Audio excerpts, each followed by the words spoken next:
This is the NQ80 Daily, and we're going to talk about Bruno Fernandes reaching 250 appearances for Manchester United and his legacy. I'm Ed. I'm with Wayne. How's it going, sir? It's good. I'm glad that we've got something cheery to talk about. I mean, the mood's pretty good anyway, right? But I feel like this is a really good, cheery topic. Yeah. Well, look, I think everyone's feeling good about the new guy coming in. There were lots of laughs and jokes when he turned up at Carrington on Monday. And didn't quite start his job officially on account of not having a work permit yet. So don't want to mess with those guys. Scary immigration people. Yeah. But he met a bunch of players at those that were left behind from the international break. About half the squad has disappeared. Met all the rehab players. So that was Luke Shaw, Tyrell Malacia, Kobbie Mainoo, and some others who I forget now. But yeah, bunch of people. Mason Mount. You think you forget he exists, don't you? Always. He's always in that group. Always. Just yeah. There was the story came out in the week saying Mason Mount is going to be a key player for Ruben Amorim. I don't know where this has come from. I was like, you got to play first. You got to be fit to play to be a key player. Dallo said he brings a youthful personality. Bruno Fernandes, who we're going to talk about now, said something very similar as well. He's actually in the list of young, this is your topic, Wayne, list of young Manchester United managers. He's only about 7th or 8th youngest. Of course, Farrell was 31, and then a bunch of others back in the day that were even younger. But at 39, Amorim will be the 4th youngest manager in the Premier League at the moment. Yeah, Farrell wasn't 31. He was older than that. Right. He was older than that. But we have had younger. Busby, I think, was a little bit younger than Amorim. I mean, obviously, we got a couple 30s, pre-war, I think, as well as in there. Yeah, but he looks good on it. He looks like Bruno's older brother, doesn't he? That's what I think. Like you said, I can't get that out of my head now. That he sounds a little bit like Cristiano as well, but obviously because he's Portuguese, is going to. But he's you've got to. Having said so many times on this podcast that I don't like change. I think when change happens and it feels positive, you do allow yourself to get carried away by that surge of positivity because it's not been there for so long that you want to feel it. So do you know what? There's a key word what Bruno said, energy, and I'm a big believer in energy. Anyone who follows me on socials will know that I talk about it a lot. I think it's such a powerful thing because you could talk about tactics and philosophies and everything like that, but energy is so powerful, and he's going to need that, an aura, and he looks like he started well. But I mean, the first days. If you want to bring people along with you, much better to be positive and energetic and have a vision than it is to be technocratic, for sure, 100% all of the time. Right, so I'd like a leader without the best answer, but has that aura. Much more than I want someone who's got the best answer and just can't get people to come along with them. So, all right, Bruno Fernandes, 250 appearances for Manchester United.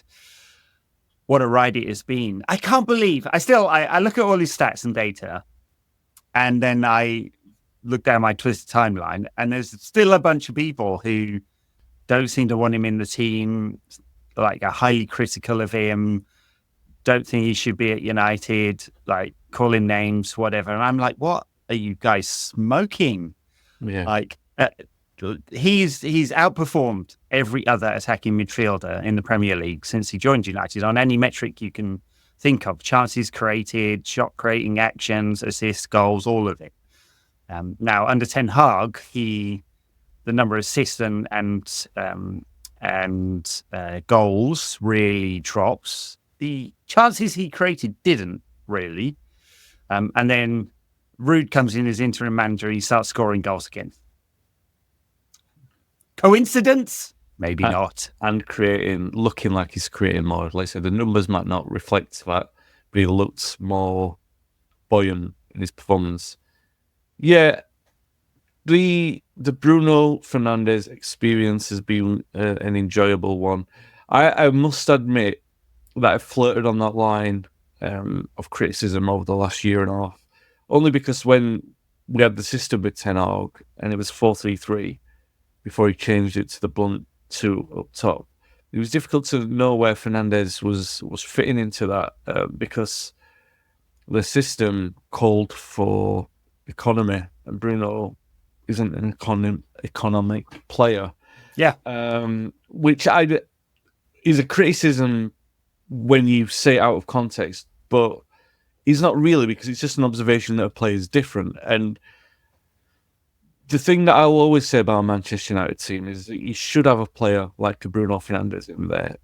Someone who, I've said this comparison before, Ryan Giggs. It's not an obvious comparison to make because people look at number 10 and say Cantona or something like that, like they did at the start of his United career. What I'm talking about is a player who will try something, and Giggs' pass percentage probably got to be like 60-70%. It couldn't be very high, and there were so many times he'd try things that wouldn't come off, but he could also do things that no other player in the league could do, even going into his late 30s, because his vision was so fantastic.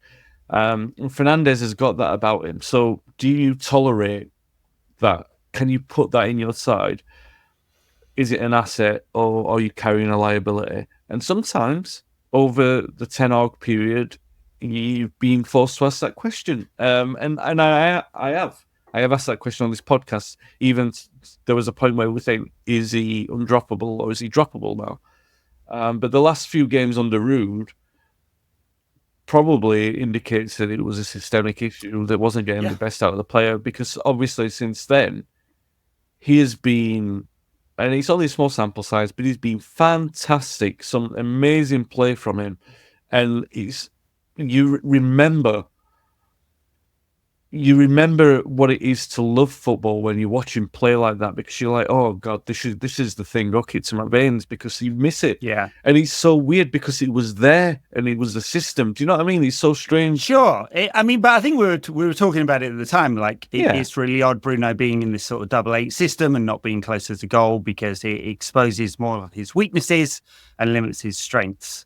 And I think every coach that works with him, because he's such a special, unique kind of player, has to make this calculus. So you're going to build a system to his strengths, and is it worthwhile doing that? And if you think the system is more important than Bruno's strengths, then you make the decision to either compromise, as Ten Hag has done quite a bit, or Rangnick definitely did, moving him wide left or dropping him, for example. Or you go, okay, well, I'm going to fit the system around this player because I think he's going to get me so many goals and assists that it's just worth it, as Ollie did. And I don't think he's necessarily changed as a player from his Sporting days. When United looked at him at first, they were worried, so goes the story, about his pass completion rate and like how many risks he took and whether that would make sense in the team, and could they take that risk. Now, I don't know how truthful that story is or not, but I was looking at him and remember having that same conversation with Paul, who is his usual giddy self on this podcast, excited about the player. And I was going, a tough European away game. I'm not sure. I think we're going to be quite frustrated with a player who's got a 70% pass completion rate. And that's all true. But I think if you're going to create 200 shot creating actions a year and get 15 assists and 15 goals, you build a system around him.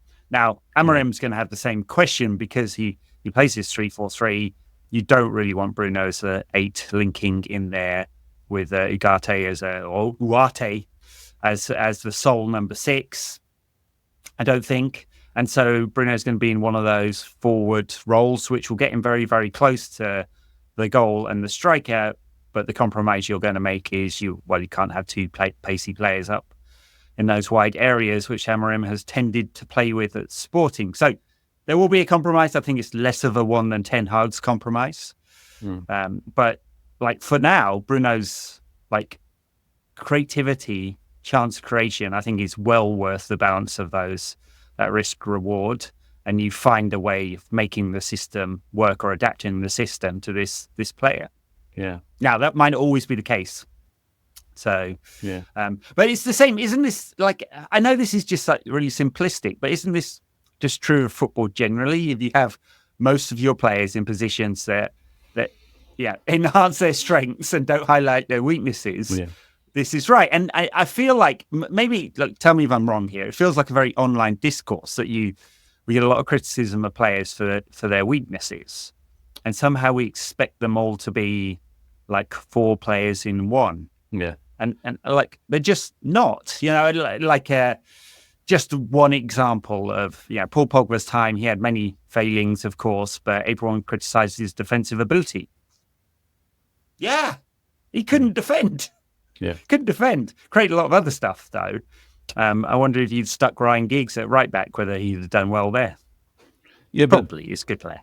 But Pogba had numerous runs in numerous different positions, and the discourse around the best use of him or not, and how much of it was the club's or managers or players. And I didn't want to failing. relitigate all of that, No, it was just an example. Yeah. But it's a really salient comparison when you think of the fact that he was there from 2016 and we signed Bruno early 2020, right? So he'd been there for 3 years already, and everyone was having that conversation. Is he better as an asset to move on?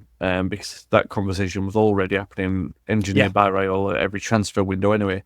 Now, the rule of thumb with Pogba, surely from anyone who can remember seeing him right through the academy, all the way through his career, really, has been one great game, one average game, and then one absolute stinker. And sometimes the average game could be disappearing, so you wouldn't even know he's on pitch. That could even be a stinker, but you just wouldn't see him. So you wouldn't know when those games would come. He could be magnificent against Manchester City and absolutely abysmal against Cardiff City, as well. I can remember 2 very high-profile occasions in not too short a space of time apart from each other. However, the point I'm bringing that up, just to tag it onto the back of your comparison, is that when we signed Bruno, we had a black hole in that number 10 position. And Pogba had been played there, and different players had been played there, and they hadn't done anything. And when he played there, when he came in and arrived, and he was instantly brilliant, everyone immediately said, Cantona. I obviously at the time I'm like, no, he's not Eric, but you can see why someone's making that comparison because of the level that he took that team up. Now, that's probably the biggest compliment I can give Bruno about his time at United is, regardless of that risk or regardless of what we've said about the frustrations that he has, that he brings, he takes that team up like another level. So you could talk about whether or not he's a great asset to have in a European away game, a top European away game. You can even have a different conversation of, do you think that he's a clinical enough player that could challenge an elite title chasing side if you've got 3 or 4 more improvements in the United side? That's a fair thing. But I would still say that you look at Bruno Fernandes, he takes this Manchester United side up a level or 2, and he has done since he arrived, and we sometimes take that for granted. And the only times you ever need to not take it for granted is when he's not in the side. Yeah. Well, we can't prove the counterfactual here that he would he be good enough in a title-winning side, and maybe he'd be even better because he'd be playing with better players in a system that made sense, right? Maybe not. Maybe he, with that wastefulness, would be a concern. I mean, I think about, to make another comparison, which we can nitpick over if we like. You think about Kevin De Bruyne in the Manchester City side. Now, different player. He creates a lot too. He's probably a more, I was going to say, physical player. He gets around the pitch. I mean, Bruno can run. He's got a great engine on him, but De Bruyne is probably more comfortable in more positions. But he's also extremely wasteful with the ball. Extremely. I mean, his pass completion rate is down at Bruno levels too, in the sort of 70% range.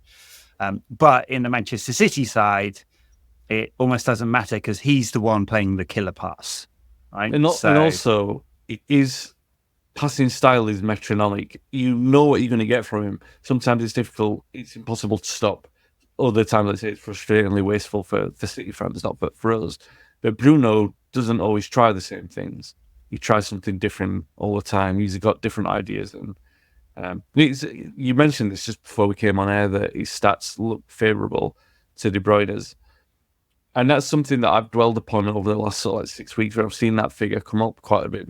It's surprising because I've got along the theory, I've accepted it, that De Bruyne has just been the best player in the league for the last 6 or 7 years.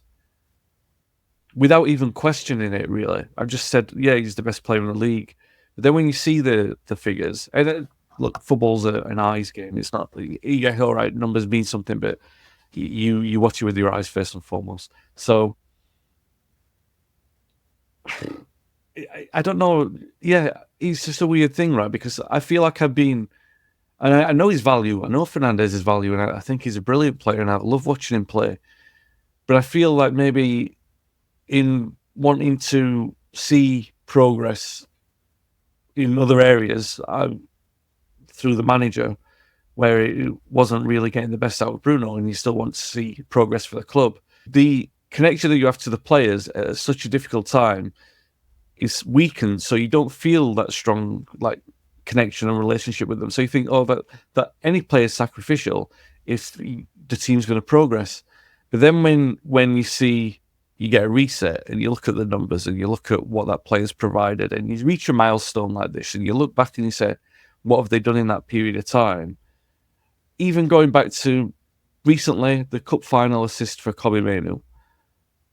De Bruyne he could do that, but that's the difference what I'm talking about. Someone who's got the imagination of Bruno is that, yeah, all right, that could not work, but few players would try something like that. And that goal is what it is because of that chef's kiss, really. Yeah. And yeah. you wouldn't, for all the criticism I've said about blah, blah, blah, like the risks he takes and it can be frustrating, I wouldn't change him, and I'm glad that he plays for United. I just worry that when we talk about can he grace a league-winning side, I look at Brian Robson, I look at David De Gea, that's the next comparison, right? Is Bruno on that list? And I know Robbo did win 2, in fact. Right at the end of his career, yeah, which may be the case with Bruno if we're talking about 2028 as the plan, right? Project 150. Yeah. He would be, what year is it now? 24. He'd be in his 33, going on 34. So, yeah, sure. I mean, he'll have spent, and at that time he would have spent 8 seasons at United, assuming he's still here, which is the bulk of his career, of course. And it'd have been 8 seasons with a mostly mediocre Manchester United side, which makes his numbers even more spectacular. Yeah. Doesn't it? Yeah. So I suspect what will happen is Amorim will go, chance creation, on the balance of all the players I could play in that front 3. I don't think he'll try him at 8. I'd be surprised. Of all the players I've got there, Højlund's the closest stylistically to what he has played with at Sporting. And then Bruno, you just kind of have to have in there as a chance creator in one of those 2 number 10 roles. And you're probably going to want a quicker player there, Rashford or Garnacho, as one of the others.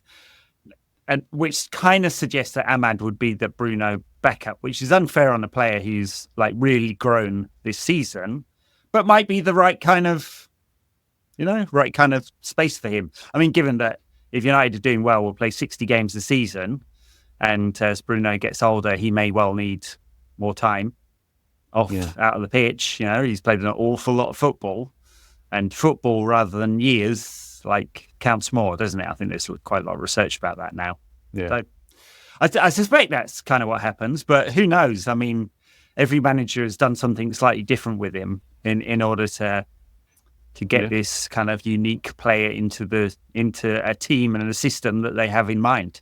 So, who knows? I mean, because of the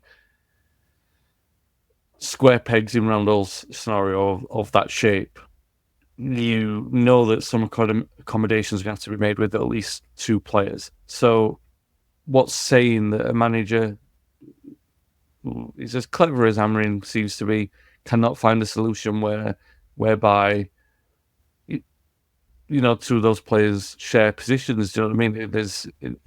There's a way around that. I'm with you in terms of saying that midfield now, it's even difficult to. Kobe naturally goes into where Casemiro was being played, but Casemiro's been really good of late, so you're not going to You don't want to disrupt the rhythm of that midfield at the moment. But Casemiro can't play every game. No, exactly. So, but these are problems that we've been dying to have for a long time. That like you want an Ahmad and you want a Kobe ready to come into the side, hungry to prove their worth, because you know that they've got the right attitude to do that. So, I wait and see with that. And Ruben will benefit from a lot of very good kids coming through. The under-21's not doing quite as well as the under-18s, but that cohort of very young under-18s is going to start moving up in the next couple of seasons, and we should see a few players from that cohort in the team. All right, we'll leave you with a few statistics. Bruno Fernandes at United, 250 matches, 236 starts, 21,117 minutes. Makes me tired just reading that out. 234.6 90s, 83 goals, 73 assists, that's 156 goals and assists in 250 games. You can. This is all from FB Ref, so you can go check it out yourself. They are, league leading figures over the time he's been with United, and so it all makes me puzzled every time I read some criticism about him. But there you go. Just my agenda coming out. I'm a Bruno stan all the way until I'm not, and then I'll be out there at the barricades with the pitchfork saying Bruno out. Don't think so. All right. Thank you very much, Wayne. Thank you very much, everyone. We'll catch you soon. I think I'm going to try and do a mailbag pod at the end of this week. Hopefully you can catch that. Bye now.